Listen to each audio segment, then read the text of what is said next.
soalan objektif. Tapi soalan objektif kamu ni dengan soalan objektif saya tak sama tau. Saya pun tak tahu macam mana nak buat ni. Kamu ada tak? Kalau kamu ada soft copy, kamu ada soft copy, kamu punya, kamu share dengan saya boleh tak? Sebab soalan kamu dengan soalan saya tak sama. Mana saya nak cari pun saya tak tahu. Tapi tak apalah, kita pakai je lah ya, saya punya ya. Okey, soalan ni saya rasa tak ada sebab ada yang kata tak ada. Soalan ni tak ada, kan? Soalan ni tak ada. Tapi kamu ambil lah, salin lah ni untuk latihan, boleh tak? And the answer is D. Sini, answer dia D. Kamu salin lah ni ya, buat latihan ya.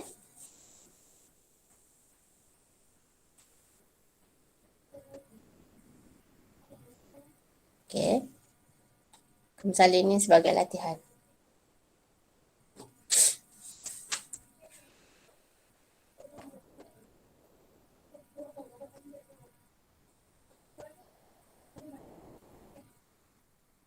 Ini buat calculation lah. Dia kata kat situ kan. What is the value of negative dB over dt lah. So ini macam mana kita nak kira dengan cepat ni. Kita ambil ni. Okay. Kita nak dB kan. Okay, kita nak dB. Maksudnya sekarang kita kena letak 2 lah. Kan. Kita nak ambil 2. Dividekan dengan 1. 1 daripada A lah. Sebab dia bagi data A kan. Darabkan dengan 2.6 times 10 power of negative 2. Ini cara cepat lah nak mengira. Macam yang saya bincang masa bengkel pecutan tu. Ya. Kalau nak mengira cepat, sekali lagi saya ajar kamu. Kamu diberikan data tentang DA. Kamu dikendaki untuk mencari DB. So, apa buat ialah, kamu diberi data tentang DA kan. So, ambil dia punya koefisien B tu, letakkan ke atas, bahagikan dengan koefisien bagi A 1. Lepas tu terus darabkan dengan dia punya nilai rate dia, 2.6 times 10 power of negative 2. So darab ni kamu akan dapat 5.2 times 10 power of negative 2. Ini nak kira cepat lah. Macam tu, boleh tak? Okay, katalah saya ada data lain. Let's say saya ada data 2A plus dengan 4B produce 3C. Macam tu kan. Okay, katalah saya berikan data untuk A adalah 0.4 molar per second. Okay, saya nak kamu kira berapakah rate C produce. Macam mana cara kita nak kira cepat? Ambil nilai 3 pada C ni, bahagikan dengan koefisien bagi A, darabkan rate yang dibagi. Yang ni dibagi DA, dia bagi rate A reacting. Rate A reacting adalah banyak ni. Berapakah rate C produce? Jadi ambil dia punya koefisien depan C, bahagikan dengan koefisien depan A, darabkan rate 0.4. So ini kita ada kita ada dapat 0.6. Terus kita kira dengan cepat lah. Faham tak ni? Ini cara kita nak mengira dengan cepat. Faham ke tak faham? Tak faham beritahu. Nanti saya boleh ulang. Saya boleh ambil contoh lain.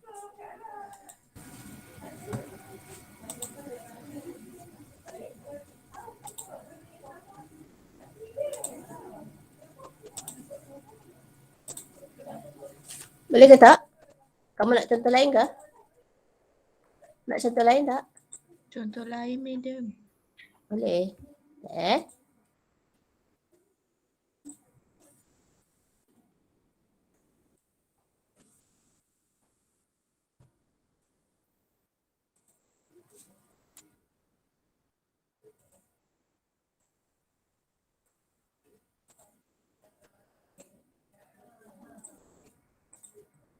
Okay. Itulah kan. Saya ada. Ini nak kira cepat lah. Tapi tak boleh guna untuk soalan subjektif. Sebab subjektif dia kena tunjuk working. Okay. Katalah kita ada 7A plus 6B. Produce 3C. Okay. Dibagi rate B reacting 0.2. Macam tu lah. Ya. Okay. Rate B reacting adalah 0.2. Okay. What 1 point, saya nak kira yang senang.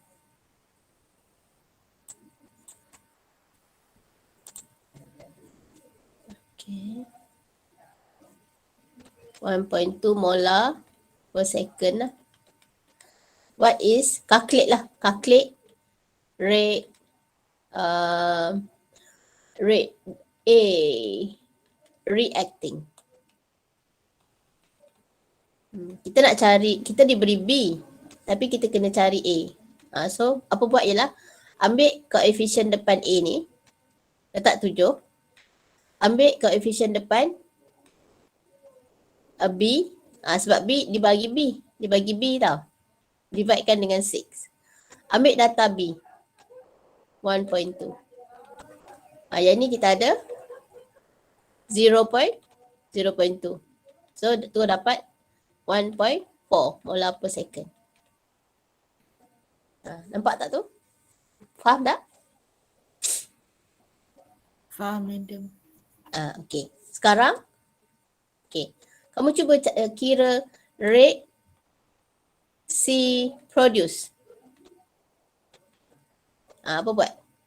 Letakkan 3. Letakkan dengan 6. Darabkan dengan 1.2. Tu kau cuba kira macam tu. Ya? Yang ni kita ada 1. Ni 0.2. So kita ada 0.6 molar per second lah. Ni saya nak kamu kira cepat. Tak sampai 1 minit dah dapat lah calculation dia. Faham ya? Macam tu? Bolehkah? Boleh. Ya? Okay. So, sebab bila nak jawab soalan objektif, kita kena cepat lah. Dia ada teknik-teknik dia yang kita kena follow lah. Ya? Okay. So next, mari kita lihat untuk soalan yang kedua lah. Ni soalan kamu juga ni. Ada dalam buku nota, kamu punya nota. Kamu punya buku soalan. Ya? The reaction rate increase with temperature because, okay, activation energy tak decrease. Ya? The number of molecule with activation energy increases lah.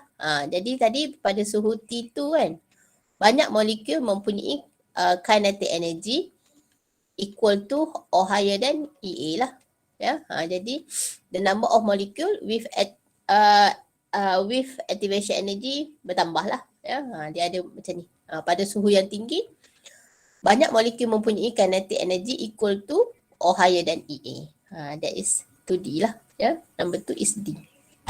Okay, so next. Number 3. Okay, the following table shows the reaction rate with different species rate concentration. Ya. Okay. Yang ni macam mana kita nak kira cepat ni? Dia minta kamu tuliskan rate law. So macam mana kita nak kira cepat? So nak kira order terhadap Cl, ambil data di mana NO tu samalah. Jadi kita ambil data 3, 2 lah. Ya, ambil data 3, 2 sebab Cl berbeza. Nak cari order terhadap Cl, cari concentration Cl yang berbeza. Lepas tu apa buat ialah jangan masukkan expression untuk NO. Ya. So kita ambil 9.59 divide dengan 4.79 equal to 1 over 0.5. Yang ni kita ada 2. Yang ni kira kat saya rasa ini 2 juga kan. 9.59 dividekan ni 2 juga. 2 X to X. Jadi X equal to 1 lah. Cari order terhadap NO, ambil di mana Cl sama. Kira cepat tau. Ambil inilah, ambil ini. Ya.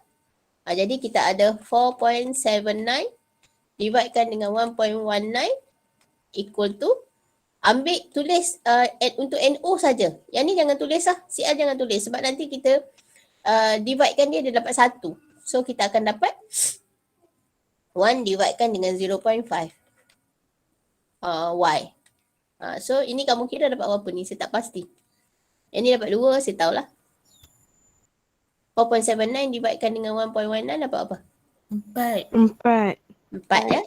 So this is equal to, 2 power of 2 equal to 2 power of Y. That means Y is equal to 2 lah. So dia punya rate law tu berapa?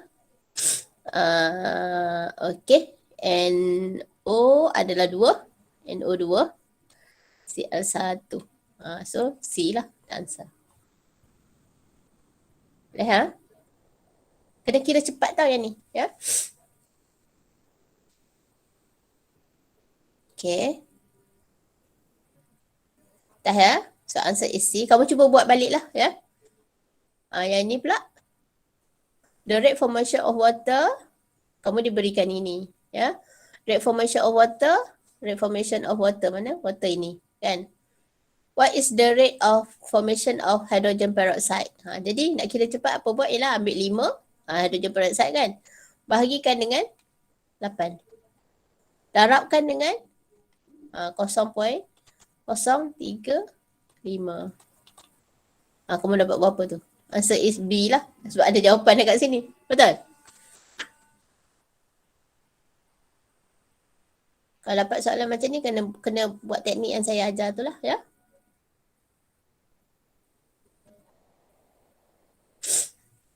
Okay, ni boleh tak? Okay, next. Number 5. Tengok ni. For reaction between calcium carbonate and dilute HCl, which of the following factor will speed up the ni? Okay, kita kena naikkan temperature. Use bigger flask, tak ada kena-mengena. Use smaller piece of calcium carbonate. Sebab ini factor surface area. Surface area lah. The smaller the reactant particle, the bigger the surface area. Yeah. The smaller the reactant particle. Okay, the bigger surface area. Macam tu ya. Okay, number 5 is C. Okay. Okay, number 6. Okay, tengok number 6. If a reaction is described as zero order with respect to A, that means kita ada rate equal to Ka power of 0. Ya. Okay. A ni tak memberi apa orang kata tidak memberi kesan terhadap rate of reaction lah. Sebab dia punya order tu 0. Ya. Okay. Ataupun kita boleh tulis sebagai K je lah. Okay, rate sama dengan K. Maksudnya A ni dia tak memberi kesan. Kita tambah concentration dia tak memberi kesan kepada kita tidak memberi kesan kepada rate of reaction sebenarnya. Bila order 1, order 2, yang ni memberi kesan terhadap rate of reaction. Tapi kalau order 1 ataupun 2 dia memberi kesan terhadap rate of reaction. Tapi kalau order 0 order, ya, yang ni dia tak akan memberi kesan terhadap rate of reaction lah. Ya. Jika reactant tersebut adalah 0 order, ya, dia tak akan memberikan kesan terhadap rate of reaction. Ya. Alright. Jadi apa kita boleh kata?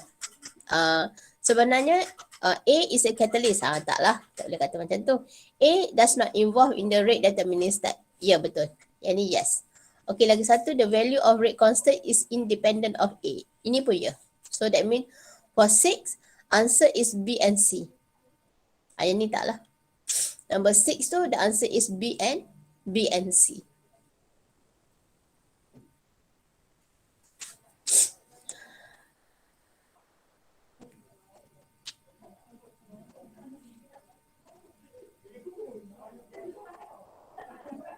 Okay. Dah ya? Dah salin? Dah tengok?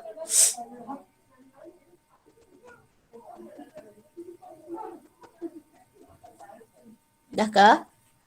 Dah. Dah ya? Dah. Okay, tengok number 7.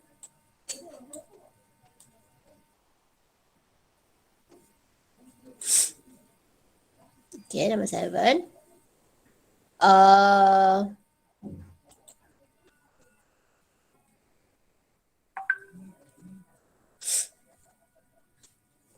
Effective collision occur as directed molecule. Okay. Effective collision akan berlaku, hanya boleh tercapai jika ada dua benda ini. Satu, reactant. Okay. Collide with correct orientation. Satu, kan? Lepas tu, achieve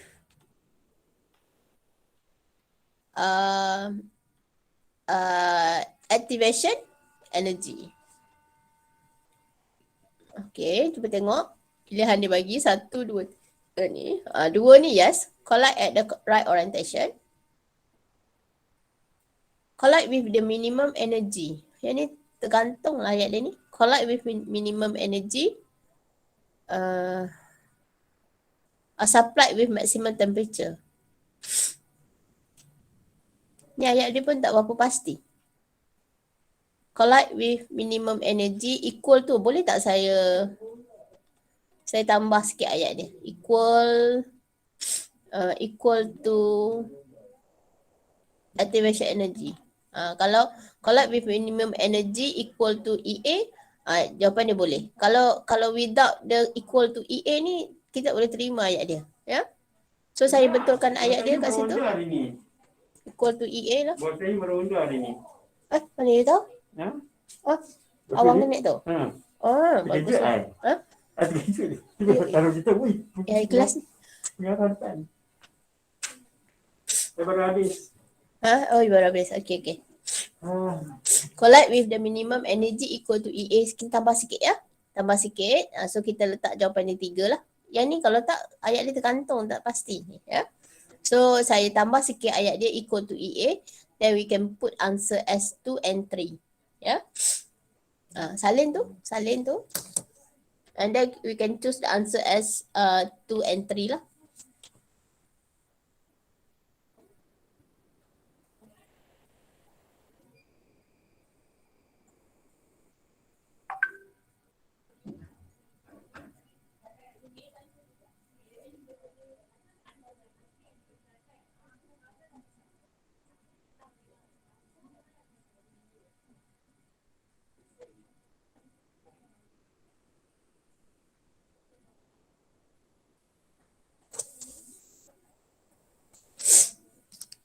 Okay, dah? Dah kah? Dah. Dah. Okay. Tengok soalan 8 pula. Choose the factor that alter the value of rate constant for reaction. Okay. Katalah kita ada kan. Untuk tindak balas soalan 8 ni, rate equal to Ka power of X, B power of Y. Apa yang boleh alter rate constant ni? Ni rate constant nama dia. Rate constant hanya boleh dialter oleh temperature sahaja. Dia tak boleh berubah disebabkan oleh A ataupun B. Tak. Rate constant hanya berubah apabila B berubah. Apabila temperature berubah. Sorry. Okay. Rate constant hanya berubah apabila temperature berubah saja. Ya. So answer for number 8 is 1 only lah. Ya. Okay, salin lah kat situ kat jawapan kamu ya.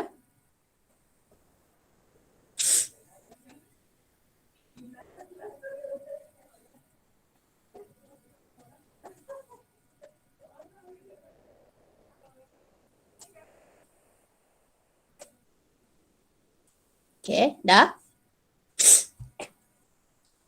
Dah. Dah ya. Okey, tengok nombor 9. Okey. Which of the following statement is true about catalyst? Okey, kita tengok faktor catalyst. Catalyst, kita tengok kan. Ni reaktan. Ni reaktan. Nak hasilkan produk lah. Nak hasilkan produk. Ya. Dia kena lalu energy barrier kat sini lah. Energy barrier ni we call it as activation energy. Okay. Apa yang catalyst buat ialah dia akan sediakan satu pathway with lower activation energy. Kan? Inilah. Ini activation energy EA yang ada catalyst. Yang ada catalyst lah. Yang ni EA without catalyst. Tinggi kan? Susah lah. Susah dia nak berlaku tindak balas tu untuk hasilkan produk sebab susah nak daki tenaga yang tinggi ni. Banding dengan kalau tenaga tu rendah, senang kita nak capai produk lah. Ya. Itu function of the catalyst lah. Ya. Jadi sekarang kalau kita tengok, okay, which of the following statement is true about catalyst? Okay, lower the activation energy of a reaction. Memang betul. Okay. Tapi ini, soalan ini adalah untuk chapter 8 ni. Ni chapter 8. Chapter 8 ni ya. Ini kita nama dalam konsep Lee Chatelier. Tapi kita tak belajar ni. Lee Chatelier principle lah. Ya. Jadi, tapi sebenarnya dia memang betul lah. Kalau according to Lee Chatelier principle ni betul, ni pun memang betul. Tapi, ini tak lah. Ya. Ini betul. Ini tak ya. Jadi yang ini saya tak nak bincang lah ya. So untuk berikan jawapan saya bincang kepada number 9 part 1 saja. Ini masuk dalam syllabus kita lah ya. So apa catalyst buat ialah dia lower the activation energy. Yang ini masuk kepada chapter 8 untuk reversible reaction. Yang kita bincangkan adalah yang irreversible reaction ya. Yang ini adalah faktor untuk reversible reaction lah, tindak balas yang boleh berbalik lah, yang ni tak berbalik ya. Okay, so apa yang catalyst buat ialah dia lower the activation energy so that senang nak achieve effective collision. So bila senang nak achieve effective collision maka rate of reaction dia akan meningkat lah, macam tu ya. So kamu salin lah tu.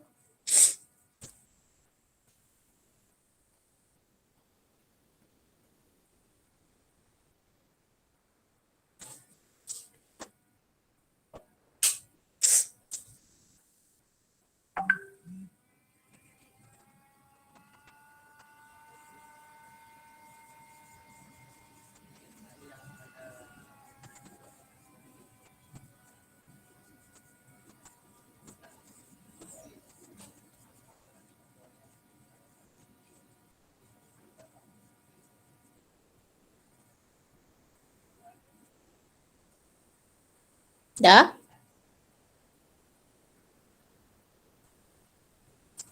Tak beritahu ya. Kalau dah habis salin. Catalyst ni saya dah cerita dengan kamu betul ya?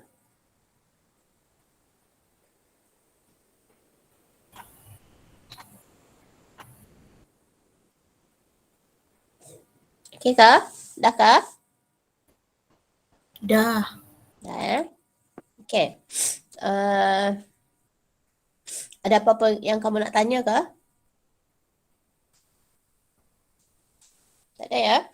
Okey. Kalau tak ada saya ingat kita boleh kita berhenti.